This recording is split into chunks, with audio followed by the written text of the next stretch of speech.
सबसे पहले हम बात कर लेंगे लाखों युवाओं के भविष्य से जुड़ी हुई खबर की। नीट परीक्षा को लेकर विवाद के बीच शिक्षा मंत्रालय ने नेट की परीक्षा को रद्द करने का ऐलान कर दिया है। नेट परीक्षा के रद्द होने के बाद हड़कंप सा मचा। परीक्षा रद्द करने से कई लाख स्टूडेंट्स का भविष्य दांव पर लग गया है।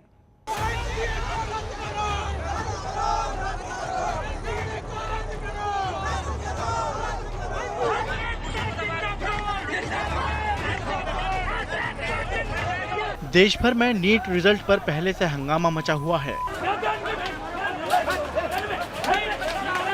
छात्र सड़क से लेकर सुप्रीम कोर्ट तक लड़ाई लड़ रहे हैं। इस बीच एक और परीक्षा में गड़बड़ी की खबर आ गई। 18 जून को यूजीसी नेट की परीक्षा हुई थी और उसके ठीक एक दिन बाद ही खबर मिली कि परीक्षा में धांधली हुई है। इसके तुरंत बाद बुधवार को केंद्रीय शिक्षा मंत्रालय ने यूजीसी नेट की परीक्षा को रद्द करने का ऐलान कर दिया। ये क्या कारण रहा सर कि नेट के पेपर्स कैंसिल हुए? तो कुछ ऑब्जेक्शंस आए हैं और ये ऐसे एग्जाम्स है जिसमें सैंक्टिटी बहुत इंपॉर्टेंट चीज़ है। तो हमारी सरकार सैंक्टिटी और करप्शन के साथ कभी भी कॉम्प्रोमाइज़ में मूड में रही है। इसलिए जो सवाल उठे हैं, इसलिए परीक्षा के सिस्टम के ऊपर सबका विश्वास रहे, इसलिए इसको कैंसिल किया गया। और आगे आने वाले समय में हमारी सरकार ये तय करेगी और ये जो सैंक्टिटी है और कोई करप्शन की कोई गुंजाइश ना रहे, इसके लिए हमारी सरकार प्रतिबद्ध है। अब नए सिरे से यूजीसी नेट की परीक्षा करवाई जाएगी और इस परीक्षा में धांधली की जांच सीबीआई करेगी। शिक्षा मंत्री ने सोशल मीडिया प्लेटफॉर्म एक्स पर ये जानकारी देते हुए लिखा, सरकार परीक्षाओं की शुचिता सुनिश्चित करने और छात्रों के हितों की रक्षा के लिए प्रतिबद्ध है। शिक्षा मंत्रालय ने गृह मंत्रालय के अधीन आने वाले भारतीय साइबर अपराध समन्वय केंद्र यानी कि I4C के इनपुट के आधार पर यूजीसी नेट जून 2024 परीक्षा रद्द करने का फैसला लिया है। मामले की गहन जांच सीबीआई को सौंपी जा रही है। मतलब एनटीए की लापरवाही से पहले ही नीट की परीक्षा दे चुके करीब 24 लाख छात्रों का भविष्य अधर में अटका हुआ है। अब यूजीसी नेट परीक्षा देने वाले 11 लाख अभ्यर्थी भी इस लिस्ट में शामिल हो गए हैं। ये अहमदाबाद की रहने वाली माया हैं। इन्होंने तीसरी बार यूजीसी नेट की परीक्षा दी। परीक्षा देने के बाद इन्हें पूरी उम्मीद थी कि इस बार एग्जाम क्रैक हो जाएगा, लेकिन अगले ही दिन जब पता लगा कि परीक्षा ही रद्द हो गई तो इन पर क्या गुजरी, खुद इन्हीं की जुबानी सुनिए। एग्ज़ाम कैंसिल होती तो बहुत ज़्यादा डिसअपॉइंटमेंट फील होता है, गवर्नमेंट से भी और ख़ुद से भी, कि इस बार तो निकल ही नहीं वाला था और अब क्या हो गया। कल रात को ही मुझे पता चला कि एग्ज़ाम कैंसिल हो गई है और माइट बी ये फिर से रिकंडक्ट की जाएगी। बट इसकी प्रिपरेशन हम 1 साल से कर रहे थे, क्योंकि इसमें ऐसा होता है कि मास्टर्स आप शुरू करते हो फिर आप अप्लाई कर सकते हो। तो मैंने मास्टर्स के बिगनिंग में ही अप्लाई किया था और उसके बाद मैंने मिडल ऑफ मास्टर्स में सेम्स 2 में भी अप्लाई किया था। तो मैंने दोनों बार ही कंप्यूटर बेस दिया था। तो बहुत ज़्यादा बुरा लगा, बहुत मेंटली डिस्टर्ब हो गए हम लोग। माया पिछले 1 साल से इस परीक्षा के लिए कड़ी मेहनत कर रही थी और इस परीक्षा के लिए 1 महीने पहले ही अपनी प्राइवेट नौकरी छोड़कर दिन रात पढ़ाई कर रही थी। परीक्षा रद्द होने के बाद अब इन्हें कई तरह की चिंताएं सताने लगी हैं। मैं मेरा ही एग्जांपल देती हूँ कि मैं 26 इयर्स की हूँ, मेरा मास्टर्स कंप्लीट हुआ और फैमिली प्रेशर थोड़ा बहुत ऐसा होता है कि भाई अब शादी भी करनी है, ये भी है, तो पढ़ाई क्या ही करनी, क्योंकि ये जो है एक बहुत वास्ट वे में स्टडी है, एक अच्छे से स्टडी होती है किसी सब्जेक्ट की जिसमें हम पीएचडी करते हैं। तो बॉयज़ हो या गर्ल्स हो, दोनों के लिए सेम ही होता है कि भाई आपकी एज हो रही है और उसके साथ साथ आपको एग्ज़ाम भी निकालनी है। और ये करीबन 3 साल तक चलता है पीएचडी। अगर आप क्रैक कर ले तो 3 साल तक, और ज़्यादा से ज़्यादा 5 साल में आपकी पीएचडी कंप्लीट होती है। तो हम ये सोच के चलते हैं कि आने जब तक 30 साल के होंगे तब तक में शायद पीएचडी कंप्लीट हो जाए और फिर उसके बाद हम कहीं पे लेक्चर के लिए या फिर इन सब चीज़ों के लिए अप्लाई कर पाएँ। माया की तरह यूजीसी नेट की परीक्षा देने वाले लाखों अभ्यर्थी निराश हैं और सिस्टम के निकम्मेपन से आक्रोशित हैं, क्योंकि अब 11 लाख युवाओं का भविष्य अधर में लटक गया है। उन्हें फिर परीक्षा में बैठना होगा, लेकिन सवाल ये है कि यूजीसी नेट परीक्षा में गड़बड़ी के जिम्मेदार कौन हैं और उन्हें युवाओं के भविष्य से खिलवाड़ की सजा कब मिलेगी। अहमदाबाद से अतुल तिवारी के साथ आज तक ब्यूरो।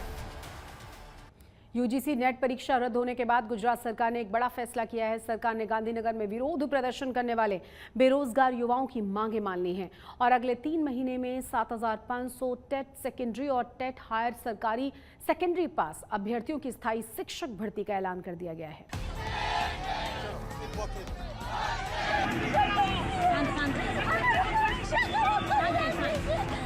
ये तस्वीरें मंगलवार की है, जब गांधीनगर में गुजरात के बेरोजगार युवाओं का आक्रोश देखने को मिला। सैकड़ों युवाओं ने स्थायी शिक्षकों की भर्ती की मांग को लेकर जोरदार विरोध प्रदर्शन किया, गुजरात सरकार के खिलाफ नारेबाजी की और पुलिस की लाठियां भी खाई। बेरोजगार युवाओं के आक्रोश का असर ये हुआ कि अब गुजरात सरकार ने शिक्षकों की भर्ती प्रक्रिया शुरू करने का ऐलान कर दिया है। अगले 3 महीनों में 7,500 टेट सेकेंडरी और टेट हायर सेकेंडरी पास अभ्यर्थियों की स्थायी भर्ती की जाएगी। टेट 1, 2 और टेट 2 और साथ में टाट 1 और टाट 2 मतलब कक्षा 9, 10 और कक्षा 11, 12 में हम यहाँ पर ज्ञान साहब का भर्ती किया था, लेकिन इस बार आदरणीय भूपेंद्र भाई पटेल साहब ने ये दोनों और टाट 1 और टाट 2 में 7,500 मतलब 7,500 रोजगार देने का काम, शिक्षक की भर्ती का काम का निर्णय लिया है और पूरा हमारा जो सिस्टम है उसमें नए 7,500 जितने हमारे नए शिक्षक हमें मिलेंगे, उसमें ग्रांटेड भी आ जाता है और साथ में सरकारी स्कूलें हैं वो भी आ जाता है। मतलब ये बहुत बड़ा निर्णय इस बार आदरणीय भूपेंद्र भाई पटेल साहब ने लिया है। इसके अलावा बताया जा रहा है कि टेट 1 और टेट 2 अभ्यर्थियों के लिए भर्ती प्रक्रिया जल्द शुरू की जाएगी। मुख्यमंत्री भूपेंद्र पटेल की अध्यक्षता में हुई कैबिनेट बैठक में ये फैसला लिया गया। हालांकि सरकार ने ये घोषणा 2022 के विधानसभा चुनाव से पहले ही कर चुकी थी, लेकिन अभी तक भर्ती नहीं हुई, इसलिए अभ्यर्थी आंदोलन करने को मजबूर हुए। अब देखना ये होगा कि भर्ती प्रक्रिया कब तक पूरी होती है। अहमदाबाद से अतुल तिवारी के साथ आज तक ब्यूरो। इसी साल फरवरी में उत्तर प्रदेश पुलिस सिपाही भर्ती परीक्षा पेपर लीक होने की वजह से रद्द कर दी गई थी। ये परीक्षा अहमदाबाद की कंपनी एजुकेस्ट ने बनाई थी। अब इसी कंपनी को ब्लैकलिस्ट कर दिया गया है। आज तक संवाददाता एजुटेस्ट कंपनी की बिल्डिंग में पहुंचे तो वहां क्या मिला उन्हें देखने को जरा देखिए। उत्तर प्रदेश सिपाही भर्ती परीक्षा पेपर लीक मामले में एसटीएफ के रिपोर्ट के बाद परीक्षा कराने वाली एजुटेस्ट कंपनी को ब्लैकलिस्ट कर दिया गया है। फिलहाल एजुटेस्ट जो कंपनी अहमदाबाद के एसजी हाईवे रोड के पास आई हुई है, वहाँ पे हम मौजूद हैं। कंपनी की बात अगर की जाए तो JBR कॉरपोरेट हाउस में इसका ऑफिस आया हुआ है।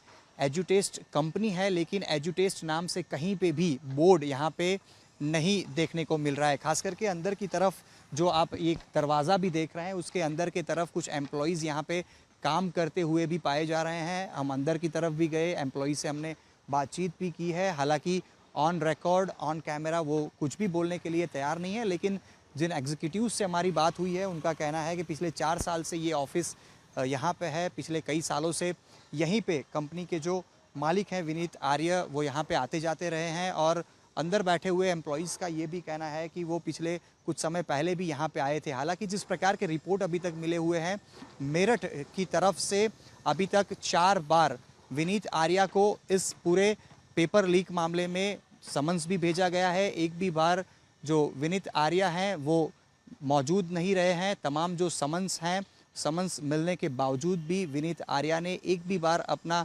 जवाब जो है वो पुलिस को नहीं दिया है। जिस प्रकार से लगातार पुलिस भर्ती को लेकर सवाल उठाए गए हैं, खास करके अगर यूपी सिपाही पुलिस भर्ती की बात की जाए तो 60,000 से भी अधिक पदों के लिए ये जो पूरी एग्ज़ाम थी वो कंडक्ट की गई थी और एजुटेस्ट कंपनी को ही इस पूरी परीक्षा का जो पेपर है वो पेपर तैयार करने की जो जिम्मेदारी थी वो सौंपी गई थी। और इसी जिम्मेदारी के दौरान जो ये पेपर लीक हुआ है उसको लेकर कहीं ना कहीं जो छात्र हैं, जो उम्मीदवार हैं, उनमें भी बहुत बड़ा आक्रोश पाया गया है। यूपी की तरफ से ये परीक्षा फिर से लेने की जो तैयारियां हैं वो फिलहाल कराई जा रही हैं और एक तरफ जो विनीत आर्या हैं उनको लगातार पुलिस समन्स भेज रही है। अब तक जो प्राप्त हुई है रिपोर्ट उसके मुताबिक विनीत आर्या विदेश फरार हो चुके हैं। कैमरा पर्सन साहिद आलम के साथ अतुल तिवारी, आज तक, अहमदाबाद। बीजेपी का नारा ही है सबका साथ सबका विकास, लेकिन बड़ोदरा शहर के बीजेपी अध्यक्ष विजय शाह जिसका साथ उसका विकास यही नारा दे रहे हैं। दरअसल बड़ोदरा के नवनिर्वाचित बीजेपी के सांसद हैं और स्वागत समारोह का आयोजन उनके लिए किया गया था। इस कार्यक्रम में पार्टी के कार्यकर्ताओं को संबोधित करते हुए डॉक्टर विजय शाह ने साफ साफ कहा कि विकास उन क्षेत्रों में होना चाहिए जहां बीजेपी को वोट मिले हैं। અને જે લોકો ખોબલે ખોબલે મત આપે છે એવા વિસ્તારને આપણે બાજુ પર રાખીએ, એ લોકોને સુવિધા માટેના કામો ન થાય। ये हैं बड़ोदरा बीजेपी के जिला अध्यक्ष विजय शाह। ये बड़ोदरा से बीजेपी के नवनिर्वाचित सांसद हेमांग जोशी के स्वागत समारोह को संबोधित कर रहे थे। जब इन्होंने बोलना शुरू किया तो कैमरे के सामने ही कुछ ऐसा बोल गए जिससे सियासी बवाल मच गया। અને સામે બેઠેલા ચૂંટાયેલા પ્રતિનિધિઓ એમણે પણ એવું વિચારવું જોઈએ કે કયા વિસ્તારમાં કામ કરવાની અગ્રિમતા તમારે આપવી જોઈએ। એવા વિસ્તારમાં કામ કરીને આપણા ફૂડવારી આપણા બજેટના પૈસા ન વપરાય કે જે વિસ્તારમાંથી છેલ્લા 5 વર્ષથી 10 વર્ષથી 15 વર્ષથી પણ મત મળતા નથી। प्रधानमंत्री नरेंद्र मोदी और बीजेपी का मंत्र है सबका साथ सबका विकास, लेकिन बड़ोदरा शहर के बीजेपी अध्यक्ष विजय शाह इससे इत्तेफाक नहीं रखते। ये खुल्लम खुल्ला कह रहे हैं जिसका साथ उसका विकास, मतलब जिन इलाकों में बीजेपी को कम वोट मिले हैं उन इलाकों में विकास नहीं होना चाहिए। सरकारी फंड वहीं पर खर्च होना चाहिए जहां बीजेपी को बम्पर वोट मिल रहे हैं। અને જે લોકો ખોબલે ખોબલે મત આપે છે એવા વિસ્તારને આપણે બાજુ પર રાખીએ, એ લોકોને સુવિધા માટેના કામો ન થાય ત્યારે મને લાગે છે કે આપણે પણ હવે વિચાર કરવાનો સમય આવી ગયો છે। 700 લોકોનું વોટિંગ હોય, 800 લોકોનું વોટિંગ હોય, 1000 લોકોનું વોટિંગ હોય અને એમાં પણ સિંગલ ડિજિટમાં ડબલ ડિજિટમાં જ્યારે ભારતીય જનતા પાર્ટીને મત મળે છે। इस विवादित बयान के बाद गुजरात की राजनीति भी गर्मा गई है। विपक्ष ने इस बयान को दोनों हाथों से लपका। कांग्रेस नेता कह रहे हैं कि ये सिर्फ विजय शाह का बयान नहीं बल्कि पूरी बीजेपी की मानसिकता है जो विजय शाह की जुबान से सबके सामने आई है। जब भी कोई विधायक या सांसद चुने जाता है वो बाद में सबका जनप्रतिनिधि बनता है। चुनाव होने के बाद जब वो जीत जाता है चुनाव तो वो सबका जनप्रतिनिधि होता है, नहीं कि कोई एक पक्ष का। मैं मानता हूँ भाजपा का अध्यक्ष के निवेदन के बाद भाजपा के प्रदेश के अध्यक्ष, मुख्यमंत्री किसी ने भी इस बात के लिए कोई ज़्यादा बात नहीं की। मैं मानता हूँ ये पूरी भाजपा की मानसिकता है कि जो भी लोग हमको वोट नहीं देगा इसका काम नहीं होगा। ये लोकतंत्र के खिलाफ है और लोगों की भावना का भी ये अपमान है। असदुद्दीन ओवैसी की पार्टी AIMIM के नेता इसे एक समुदाय के खिलाफ बड़ी साजिश बता रहे हैं। वो पूछ रहे हैं क्या इस देश में बीजेपी को वोट नहीं देना अपराध है? जिस तरीके का स्पेशलिज्म उनकी बातों से नजर आता है ये साफ तौर पे दिखाता है कि ये भारतीय जनता पार्टी की इंटरनल एक कॉन्स्पिरेसी है उन समाजों के खिलाफ या उन विस्तारों के या उन वार्ड के या उन बूथों के खिलाफ जो लोग भारतीय जनता पार्टी को वोट नहीं देते। क्या इस देश में किसी एक पार्टी को वोट न देना क्या कानूनन जुर्म है? क्या भारतीय जनता पार्टी उसको जुर्म करार देना चाहती है? ये किस तरीके का जुराइम है? इन लोगों के खिलाफ मुझे लगता है कि गुजरात हाईकोर्ट को इसका संज्ञान लेना चाहिए। अब सवाल ये है क्या इस बार विकास कार्य गुजरात के उन्हीं इलाकों में होंगे जहां बीजेपी को बम्पर वोट मिले हैं? जिन इलाकों में बीजेपी को कम वोट मिले हैं क्या बीजेपी के सांसद उन इलाकों का काम नहीं करेंगे? बीजेपी नेता विजय शाह के बयान से तो कुछ ऐसा ही लगता है जिन्होंने लोकतंत्र की परिभाषा को वोट तंत्र समझ लिया है। अहमदाबाद से ब्रजेश दोषी के साथ आज तक ब्यूरो। गुजरात के अहमदाबाद इलाके में डबल मर्डर का चौंकाने वाला मामला सामने आया है। यहां खुलेआम तलवारों से हमला करके 2 लोगों की हत्या कर डाली गई। इसके अलावा इस हमले में एक व्यक्ति गंभीर रूप से घायल हुआ है जिसे इलाज के लिए हॉस्पिटल में भर्ती कराया गया है। जानकारी के मुताबिक 1700 रुपए के विवाद में डबल मर्डर की इस वारदात को अंजाम दिया गया है। गुजरात के अहमदाबाद इलाके में डबल मर्डर का चौंकाने वाला मामला सामने आया है। यहां खुलेआम तलवारों से हमला करके 2 लोगों की हत्या कर डाली गई। इसके अलावा इस हमले में एक व्यक्ति गंभीर रूप से घायल हुआ है जिसे इलाज के लिए हॉस्पिटल में भर्ती कराया गया है। जानकारी के मुताबिक 1700 रुपए के विवाद में डबल मर्डर की इस वारदात को अंजाम दिया गया है। अहमदाबाद के गोमतीपुर इलाके में डबल मर्डर की एक घटना सामने आई है जिसमें मात्र 1700 रुपए को लेकर 2 लोगों के बीच बातचीत हुई और उसके बाद ये पूरा मामला डबल मर्डर तक आ पहुंचा है। फिलहाल जो आरोपी हैं उसे यहाँ गोमतीपुर पुलिस स्टेशन में लाया गया है। पुलिस की तरफ से पूछताछ की गई है।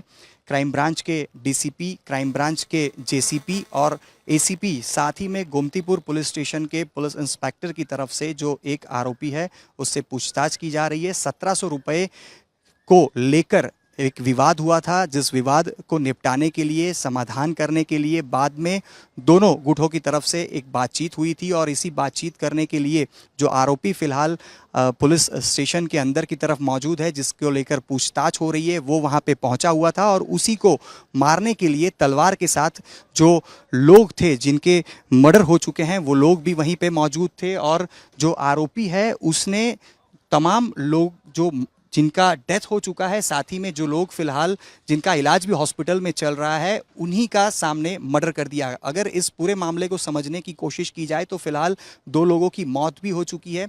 इन्हीं के 1700 रुपये थे जिनको इस आरोपी की तरफ से ले भी लिए गए थे और इसी 1700 रुपये को लेकर दोनों के बीच में विवाद चला और विवाद आखिर में मौत तक जा पहुंचा। 2 लोगों के मौत हो चुके हैं। एक जो व्यक्ति है वो आईसीयू में फिलहाल एडमिट है, साथ ही में 3 और शख्स जिनका इलाज फिलहाल हॉस्पिटल में जारी है। तो केवल 1700 रुपये को लेकर जो विवाद 2 अलग अलग गुटों में पैदा हुआ था वो डबल मर्डर तक जा पहुंचा। एक तीसरा व्यक्ति जो कि आईसीयू में फिलहाल एडमिट है, पुलिस जांच कर रही है। जो आरोपी है उससे पूछताछ की जा रही है। साथ ही में ये भी कहा जा रहा है कि अभी एक और आरोपी है जो कि फिलहाल फरार बताया जा रहा है। कैमरा पर्सन साजिद आलम के साथ अतुल तिवारी, आज तक, अहमदाबाद। अब बात करेंगे प्रधानमंत्री नरेंद्र मोदी की, जो 2 दिन के जम्मू कश्मीर के दौरे पर हैं। पहले दिन PM empowering youth transforming Jammu Kashmir कार्यक्रम में शामिल हुए, जिसमें उन्होंने अलग अलग क्षेत्रों में काम कर रहे घाटी के युवाओं से बात की। साथ ही साथ प्रधानमंत्री के इस मौके पर करीब 1500 करोड़ की विकास परियोजनाओं का उद्घाटन और शिलान्यास भी किया गया। अपने दौरे के दूसरे दिन प्रधानमंत्री नरेंद्र मोदी 10वें इंटरनेशनल योगा डे के मौके पर डल झील के किनारे करीब 7000 लोगों के साथ योग करेंगे। इस साल के लिए योग दिवस की जो थीम है वो है yoga for self and society. आज तक गुजरात के स्पेशल बुलेटिन में आज के लिए बस इतना ही, लेकिन देश और दुनिया की तमाम बड़ी और अहम खबरों के लिए आप देखते रहिए आज तक।